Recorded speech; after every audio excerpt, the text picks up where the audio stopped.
On January 6th, 2010, I'm driving on the 405 freeway. All of a sudden, I get a call from Steve Roost, the CEO of Sea Shepherd. And he said to me, Ady, your boat was hit. I said, how bad is it and what happened to the people? And he said, nobody was hurt really, and we are assessing the damage. Well, I didn't think that it was really that serious. And then I'm getting an email a couple of hours after that, and he said, you know, we lost the nose of the boat, but obviously we're going to make it out as if we lost the entire boat. Well, that was a bad sign right there, but I didn't really think much of it at the time. You know, I thought, yeah, you know, they're going to make a big publicity out of this, and we'll generate some money, and it's not going to go to my pocket, because I thought at the time that I had a 20 years relationship with Sea Shepherd per my contract that I had with Paul Watson, which I still have, and it was a partnership, so for me it was like I was part of the family. Anyway, few hours later, I'm getting a call from Chuck Swift. Chuck Swift was the captain of the Bob Barker, and he tells me, look, we are going to try to tow the boat. I said, that's fine. And I said, is there anything I can do? He said, nothing at the moment. I asked him to talk to Pete, and he got Pete on the phone, on the satellite phone, and Pete was a little emotional because you can all understand that he lost his boat that he traveled since 2006 on, and he built it. And he said to me that he is very, very sorry and that he is very, very stressed about all that. And I said, Pete, you know what? I never liked the bedroom in the front, so we're just going to build you a new bedroom, which was the nose of the boat, and we're just going to make it better because it's not a big deal to replace the nose. He said, it's fine, and that's how the conversation ended. After that, I didn't really know what they did, but I was assuming that they are going to do every effort in order to take this boat to a safe place. And they were not too far away from the French base in Antarctica. And I would assume that, you know, with a big Bob Barker, which is a Class C or Class A icebreaker, there would not be a problem. Besides, it was summer, there was not really ice to break. There were maybe some floaters and things like that. That's something I learned later on. They would take it and save the boat. I also told Chuck Swift on many calls, which I had later with him, I said, you bring it to a safe place and I will pay to get this boat back from Antarctica to New Zealand, and I will fix it. And well, I remember that. So what happened on January 6th after that was that the boat actually did not sink, and Sea Shepherd starts sending Zodiacs over to it.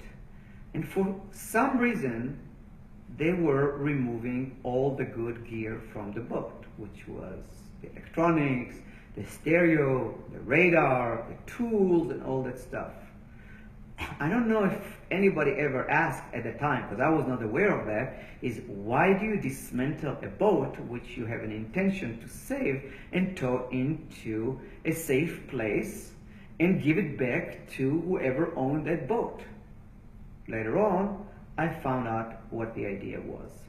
So really what happened is that there was no intention to save that boat. The boat served as a guest star on a TV series. At that time, it served its purpose. And why sink a boat that has all that good stuff if we can just go and steal it from the boat and use it? So all that stuff was taken on January 6th from the boat, and nothing was returned to me. So, you know, I wasn't thinking much of it because I thought that at some point there's going to be a new boat, it's going to be built, the equipment which was taken from the old boat is going to be put in on a new boat, and everything is going to be fine. So that what actually happened in January 6th for a few hours, and then everybody went to sleep. I'm going to continue this video and tell you what happened the following day.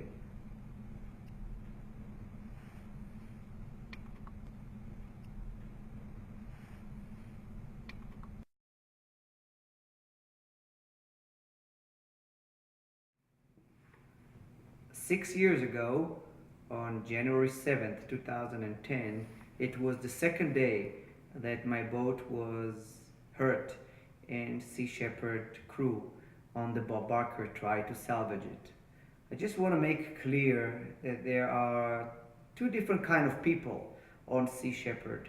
There were legitimate people on the Bob Barker, like the captain, Chuck Swift, and others, which honestly wanted to save the boat. And there was some upper management that looked at that opportunity to make money and publicity. 1 second, Jack.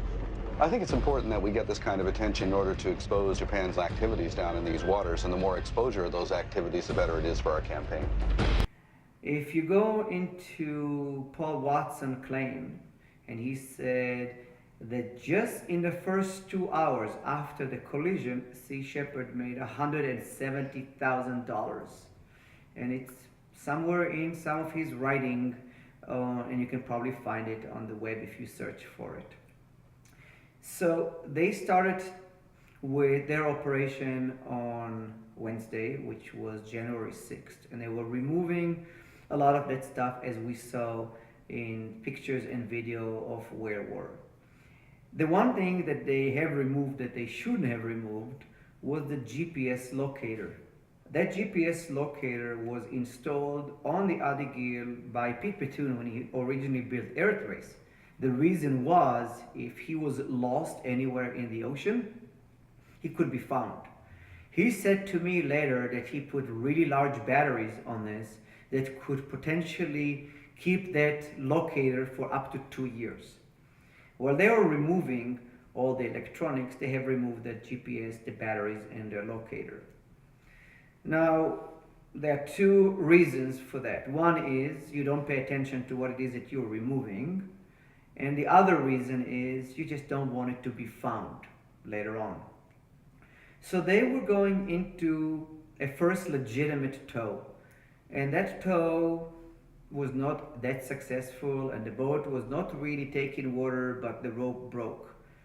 And as Pete said, they went into a second tow. At that point, they were getting calls repeatedly from Paul Watson, who wanted this boat sunk. And he wanted it sunk because $170,000 in 2 hours can probably generate $1 million down the road. So he saw that opportunity of making money for Sea Shepherd and sympathy for the organization.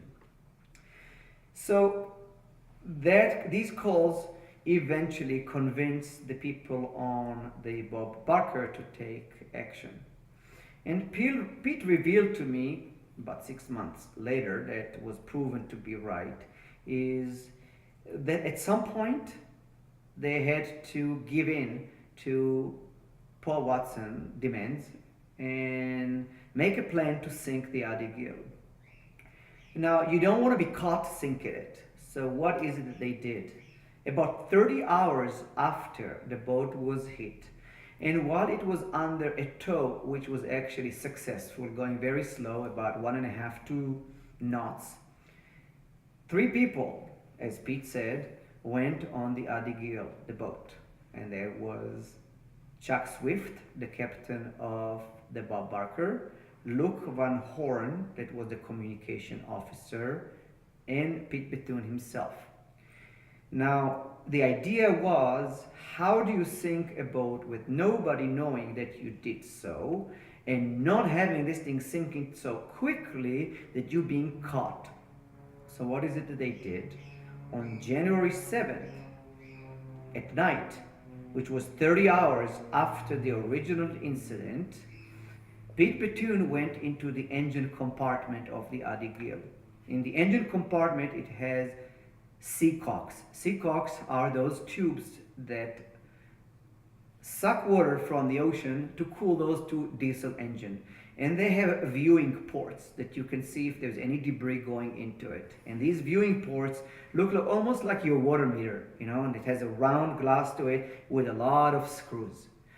So the best way of getting water into the engine compartment was to loosen up these screws, but not really remove the entire glass, because you don't want so much water going into the boat that you're taking your Zodiac back into the Bob Barker, and this thing is already underwater. People will say, hey, what was going on? So the idea was to just flood it slowly. So that's what they did, and Pete came back with the Zodiac under tow and got into his bedroom and went to sleep. So then the crew is waking up in the morning, and what do they see? They see the boat slowly going underwater, or actually within the night already went about 50% lower than what it was before. So if you would watch on Whale War, you see, oh, really, what happened? The boat must have taken water under tow. Well, it did not take water under tow. It took water because somebody wanted this boat dismantled or this boat destroyed. Now, while this thing happened, Bonnie Schumacher, which was the second mate on the Bob Barker, went to Chuck Swift, the captain. She told me that, and asked him to put a pinger or a locator on the boat so that boat could be found later. And one of the guys said, I will go there and put it on. Now I don't know why they didn't want anybody going there, but obviously they didn't want anybody to know where the water was, and nobody wanted to know what happened that night while they were opening the seacocks and why the engine compartment is all flooded. They said, no, we're not going to put a pinger on it or a locator, which originally actually it did have. I talked to Pete after that and asked him why wasn't there a pinger on it. He said, listen, we did. I had it, but it was removed. And the reason is Sea Shepherd did not want you to find the boat ever. They did not want you to find the boat because they didn't want you to find a boat with seacocks open. And they were thinking that all is going to go like that, and then they're going to have that PR and the media, and then they're going to make their little lies or the big lies as if they tried to tow the boat and they did everything possible to save this thing. But you know what? Somebody explained to me what actually happened. We're asking ourselves, why is it that some people within Sea Shepherd did not care about destroying that boat? And I asked a friend of mine, actually he was the director of a great movie called Who Killed the Electric Car. Ask him, why is it? He said, let me tell you a story. He said, when I was in high school, my teacher asked us, who has a $5 bill? And one of the kids said, I do. And the kid gave the $5 bill to the teacher. And then the teacher said, I'm going to burn that $5 bill. Who wants to see this thing burn? And all the kids said, yeah, we want to see you burning the $5 bill. Except of the kid who gave the $5 to the teacher. He did not want to see this thing burn. And why was that? Because it was his money. And it was his $5 bill. And that is exactly what it is. It is somewhat typical in non-profit. Somebody is giving you something, and it may have been something that they work really hard for, and you're getting it for free, and you put zero value on this thing, and you're just going to say, okay, I'm going to destroy this thing, and I'm going to move on with my mission, and my mission is greater than any moral thing that I would have to that person who gave me something that he worked really hard for it. And I worked really hard for it. I schlepped video projectors for many, many years, and I had a successful company in order to have a boat like that. And that boat was given to Sea Shepherd to do good, and it was not something that they should have disposed like this recklessly because they didn't have to work for it. So that is what happened 6 years ago, and that is why they ended up in court. And that is why they lost in court. And they didn't really lose in court to me. They also lost in court to Pete Bethune. And they lost in court in Pete Bethune $500,000 because they owed him $500,000. But that is what they do. We owe you the money, screw you, take us to court. That is what Paul Watson said. He said to me, take me to court. You're never going to win. Well, guess what?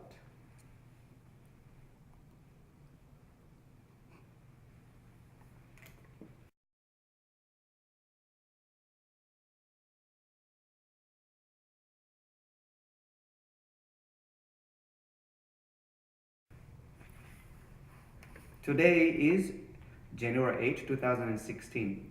So what was I doing 6 years ago? January 8, 2010. I had my regular job. I had to work on the Grammy Awards, talking to the set designers, talking to production companies, emails about equipment and all that. For people of you who don't know what I do or what I did, my company was providing all the large screens and LED screens that you've seen in the background of these shows. And we also work on other TV shows which are smaller than the Grammys. We worked at the time on a show called America's Best Dance Crew, and I had to provide schedule for people and equipment and all that stuff. All that was happening at the same time that I had to deal with my boat sinking and all that media that was calling me all the time from all over the world. People from New Zealand, Australia, Europe, and so forth. And I was part of the family of Sea Shepherd at the time.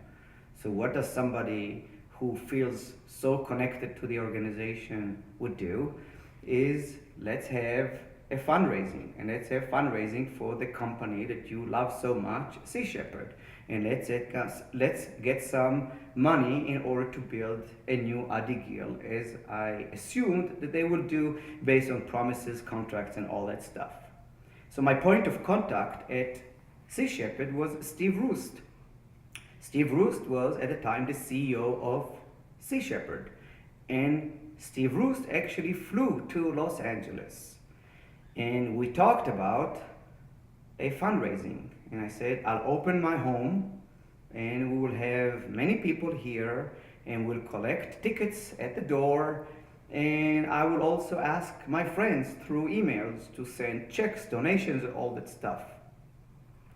But I tried to be a little careful this time. And I asked Steve Roost specifically to designate the money which was coming through this fundraising into the goal which we agreed on, which is let's replace the Ady Gil. And we have email communications that will support what it is that I was concerned about and how we arrived with a solution that we would know where the money came from and what would be the outcome of the use of that money.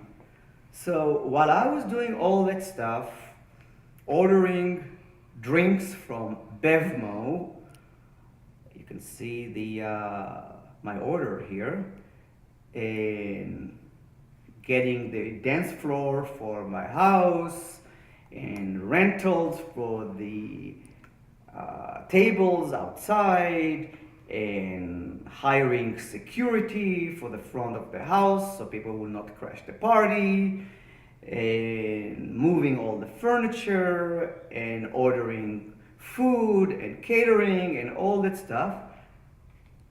What was happening?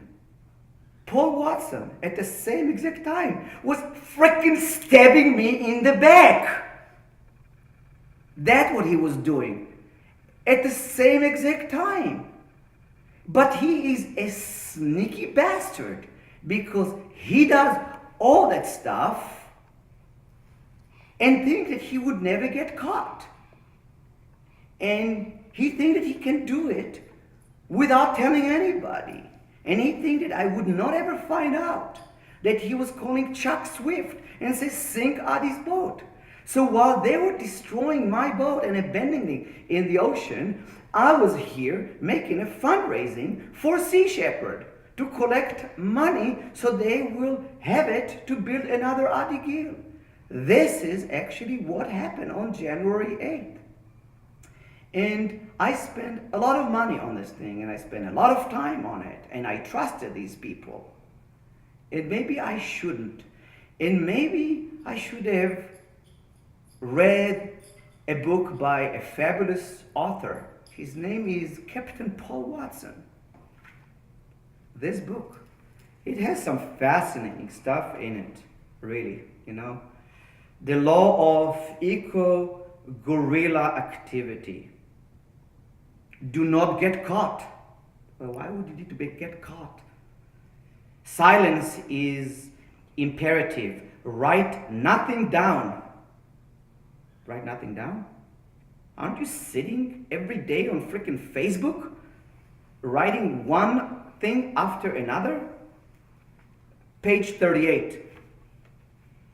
Do not participate in any action with any individual unless you have known the person for 7 years. Make no exceptions. 7 years. Not 6, not 8. 7 is the number. Never participate in a covert or illegal activity with your wife or your husband, boyfriend, girlfriend, or lover. This is potentially unstable relationship with a potential for high risk.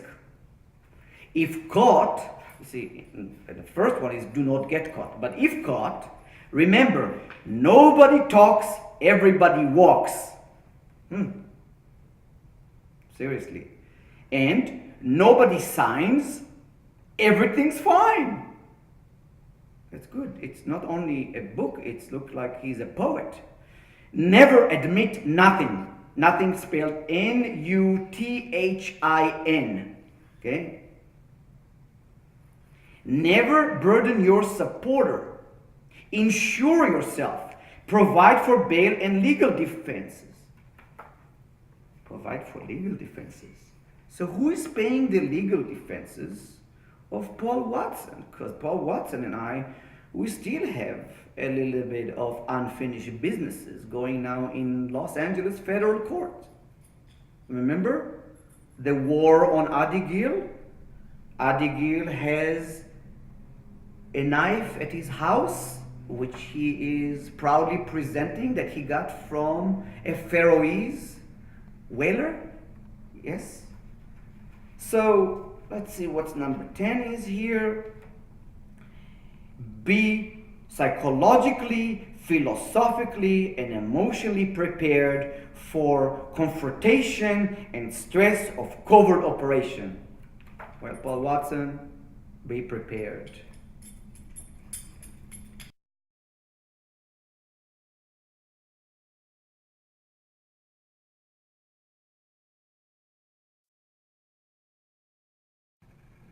Today is Saturday, January 9th, 2016. And why am I saying those days and the days? Is because 2016 and 2010 happen to be exactly the same days falling on the calendar. So January 9th, 2010 was also a Saturday, just like today. There's a little difference about what my house looked like today, what Kayla looks like today. She's about 6 years older. There's no big party going on here tonight for Sea Shepherd, obviously. And, you know, I have a lot of animals and I have things to do. And I'm making this video to explain why is it that I had this party here at my house 6 years ago. So, it started with an email from Steve Roost. And Steve Roost sent me an email on the 5th of January. Actually, because of time zones, it was right after my boat was hit, which was really January 6th. It says, Ady, I'm on 100 calls, but to let you know personally, the Shonen Maru 2 deliberately rammed the Ady Gil, which was trying to reverse out of the way, and has broken the nose section. All crew safe, vessel damaged and salvaged unknown. No fuel or oil has yet leaked into the Antarctic water. Fair enough. At the end of that email, and you can see the entire email because it's not marked confidential. In the event we lose the vessel, we will pass your name on to another vessel and honor you accordingly. This came from the CEO of Sea Shepherd, January 2010. Okay? We know exactly what happened. Then, you know, as I believe that email from January 5th, on January 8th, which is a few days before the party that I was arranging, which I did in 2 days, He wrote to me when I asked to designate all the money that would be collected at my house at this party for rebuilding or building a new Ady Gil. So it would either let's fix the old boat with the money that would be collected here at my house, or if not, let's collect money specifically so Sea Shepherd can have another vessel that would be called Ady Gil 2. So Steve Roost sent an email to me and Carla and Alex and Kim and Amy. The other people were all Sea Shepherd management. Some were in, I guess, paralegal, some were communication and all that. And he says in number 3, there are a lot of IRS restrictions and complication around restricting donation to a new vessel. Alex and Carla highly gave me a telling off. Obviously, the biggest problem is that we have $500,000 to pay off first. That $500,000 to pay off was to Pete Bethune. And there was really no intention to pay him because they never paid him. And Pete had to go take him to court and win. And then he got his $500,000 from them when he was in arbitration. The second problem is asking donors to pay for a ship with another donor's name on it. Reasonable. So I would suggest we market it this way. We hold an event to collect donation without restriction. You have my word. Let me read it again. You have my word that the next vessel we buy will have your name on it, unless it has been provided by another large donor or some other unlikely restricted purchase situation occur. I can only be overruled by Paul Watson and the board on this, which I think is extremely unlikely. Were you overruled by Paul Watson? Because I don't see any boat purchased or ever having my name on the fleet of Sea Shepherd. We are going to attempt to buy a third vessel. And then he ends up, do you trust me, Ady? Well, at the time, January 8th of 2010, I had no reason not to trust him. I come from Hollywood. That's why I did my business. And we trust each other. A handshake is a handshake. ABC, NBC, CBS, the producers of the Grammys and others never cheated me. So, as the arbitrator said later on that I'm a little bit of naive, I'm not naive really, I'm just used to honest people. And that is not the case here, okay? So he asked me if I trust him. And yeah, I did at the time. If we restricted donation, as we discussed, then it could open a huge can of worms in the term and complication. But if you insist on it being this way, which is against my recommendation. Why? Because let's collect the money and let's do whatever we want with it. We must do something along the following lines. That is the suggestion. A fundraiser hosted by Ady Gil to cover the cost of the Sea Shepherd vessel. It was actually not a Sea Shepherd vessel, but let's put it this way. Destroyed and sunk by the Japanese whaling fleet in Antarctica. Wrong. Destroyed and sunk by Paul Watson in Antarctica. Help us begin the search for a replacement vessel. When asked more specific question, we say, Ady Gil was completely destroyed. Sea Shepherd will need at least $1 million to pay for the cost of outstanding to the Ady Gil and to consider funding the Ady Gil too. The Ady Gil was completely destroyed? No. The nose was destroyed. The Ady Gil was being towed. Chuck Swift had it behind the Bob Barker. It wasn't completely destroyed. That's all. That's just in January 8th. Right as I'm making a fundraising here at my house to help them. Sea Shepherd do not want to draw fund away from their other essential conservation operation around the world. So please help us now to rebuild our fleet to its maximum capacity. So really, let's go to Ady's house. So while we are destroying your boat in Antarctica, let's go to your house and collect money from the public to build another Ady Gil. So what I did as a result of the promise that we will get this money allocated correctly is I asked them to actually count the money and make sure that what was collected here at my house will actually be used appropriately. I don't exactly know how much money was collected at the house, but there were about 200 people here. The door ticket was about maybe $200. And then just Vince Dundee himself gave me $50,000. I would imagine that this night here at my house probably brought in about $150,000. That $150,000 did not end in my pocket. That $150,000 went into the general fund of Sea Shepherd. They never put it into what it was intended to do, which in my view, it's a fraud. Here at my house, we actually had a fabulous day because I was, part with Sea Shepherd and I was part of a family. Steve Roost and Shannon Mann showed up here around midday, so it's about the time we are now making that movie, which is noon. They were folding t-shirts right here on the carpet. They were setting up a table with a computer and with a credit card machine. They had a table outside. They were collecting money from people before they entered the house. I called my friends and asked them for donations. Some of them came over and brought the checks with them, and some of them simply mailed it to me, which I handed later to Sea Shepherd. Well, the party was great. That was probably the best part out of it. I mean, we had a lot of people here. I had friends. We were all dancing. There was a DJ. People were drinking. Speaking of drinking, that thing cost me $4,000 for that day. I went and bought 10 bottles of Patron and all that. And then I did all the cleaning after that party. The sad part is that none of that money was ever used later on as was intended.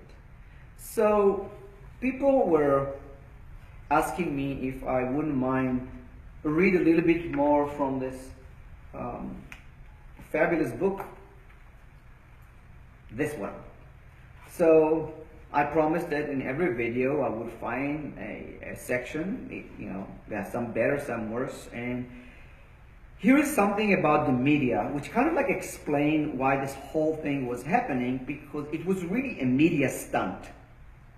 We do it for the media, and then the people that will watch this thing will think that Sea Shepherd lost a boat, and Sea Shepherd needs to recover their boat, and Sea Shepherd needs money. Okay?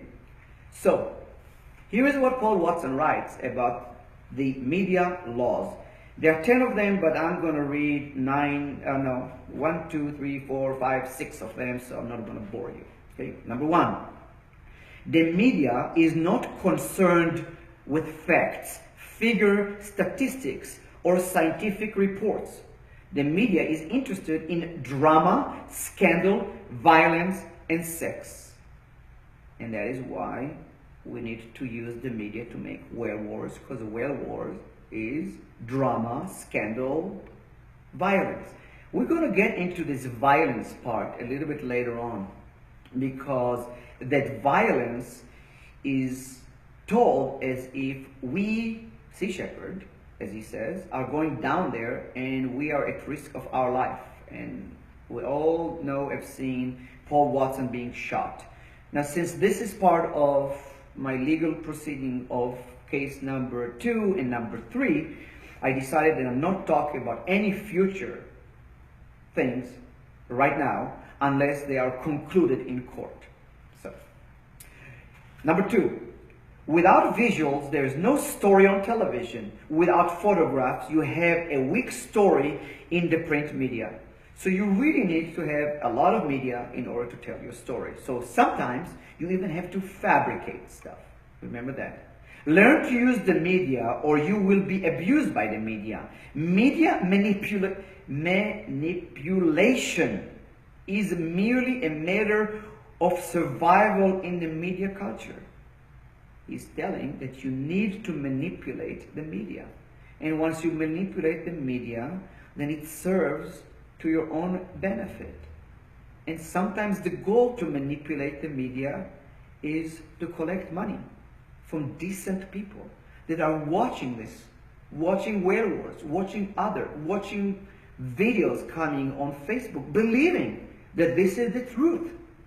And it is as Paul Watson suggests in his book, you need to manipulate the media. Ignore the question put to you if it doesn't serve your purpose. So really, when you're in an interview and the question doesn't serve your purpose, but the question is legitimate, what you should do? Say what you wish to say. Stay in control. Number 8. Objectivity is a myth, an illusion, a con and a trick. Objectivity in the media does not exist.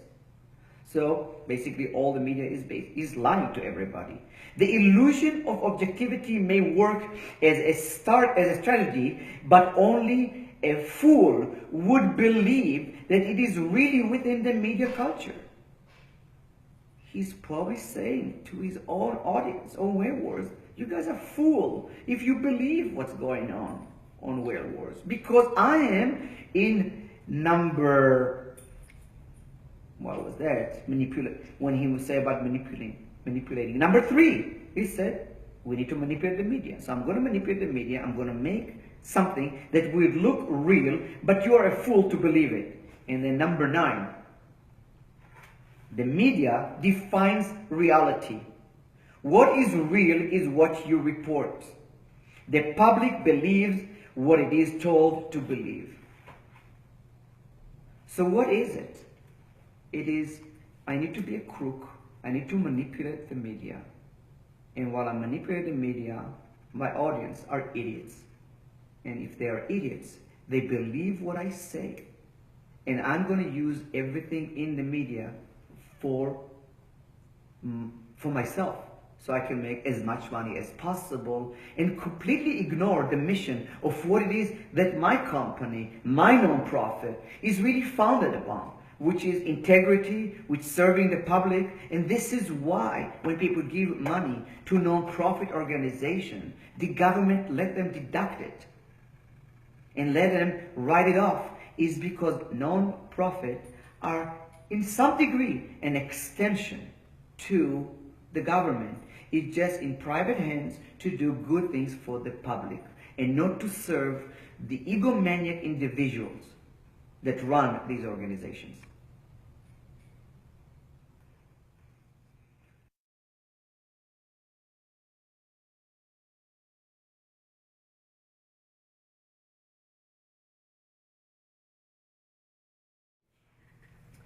Today I can finally reveal the 83-page document, which was the conclusion, and actually the entire story as was visioned by the arbitrator.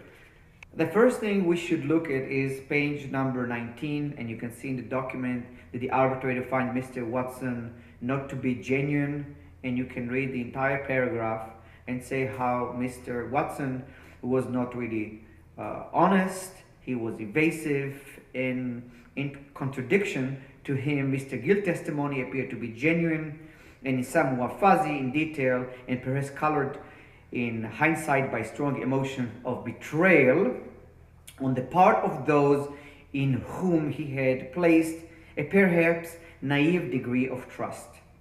Now, why would I actually do that? Is because I'm used to honest people, and as a matter of fact, I don't recall actually meeting crooks before, and I don't know who they are and how to actually detect them.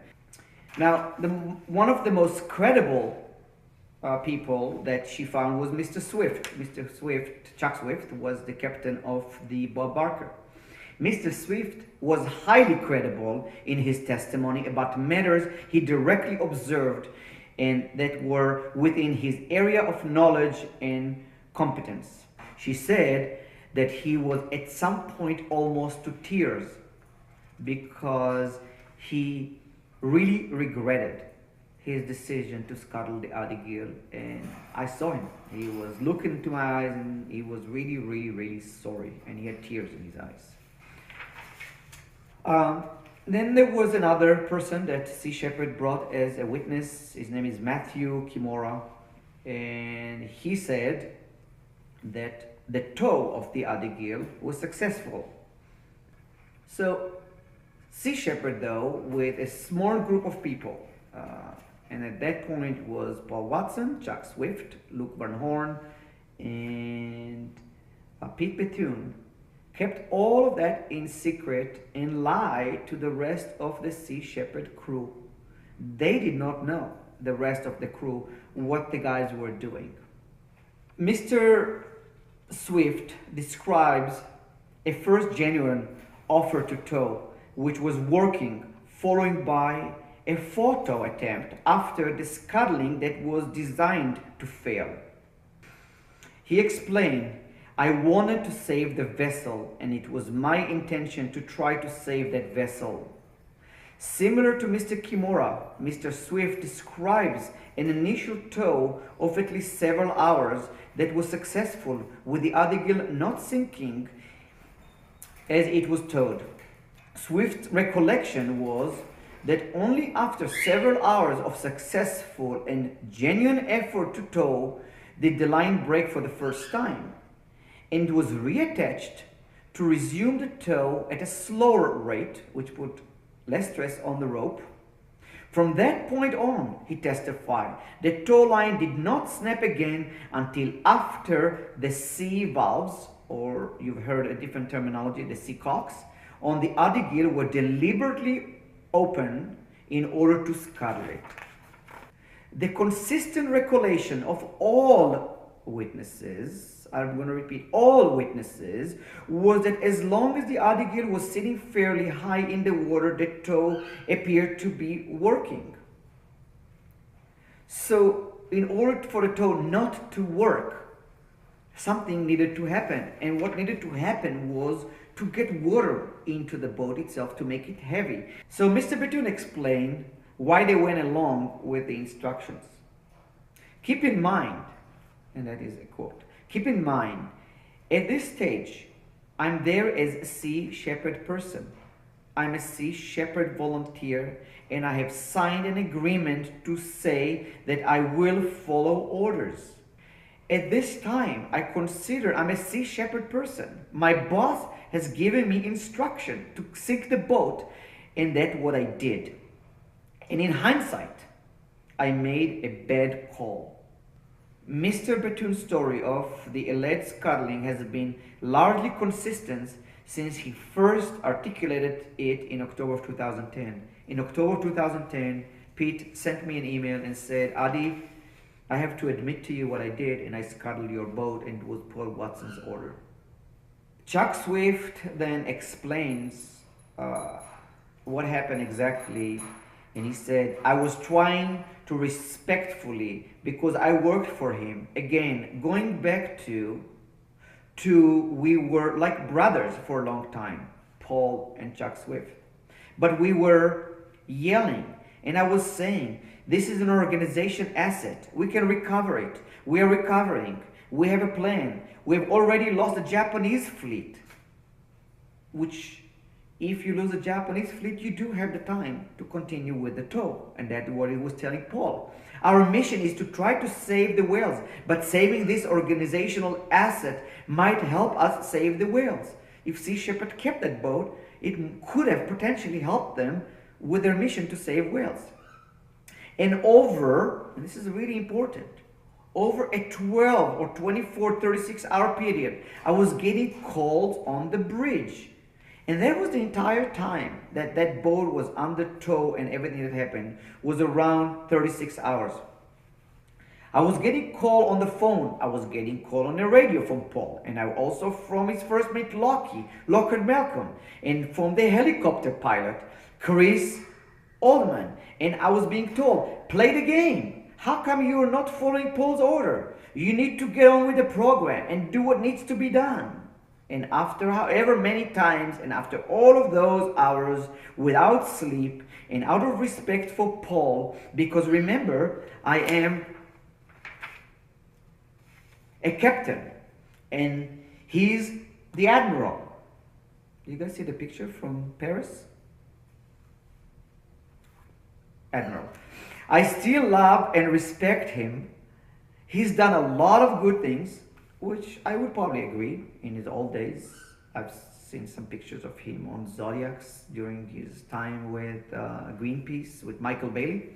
So I followed his order, and I did what I did.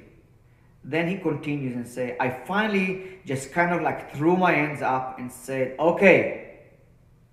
As I was getting into the small boat with Luke and Pete to go and scuttle the Ady Gil, I was still getting calls with, and I had the crew yelling out the bridge, Paul is still on the phone. He's all angry and he wants to talk to you. I said, tell him I'm doing it. Tell him it's going to happen right now and just leave me the fuck alone. And I went and I did it. So everybody is telling the same exact story as the arbitrator is saying, except of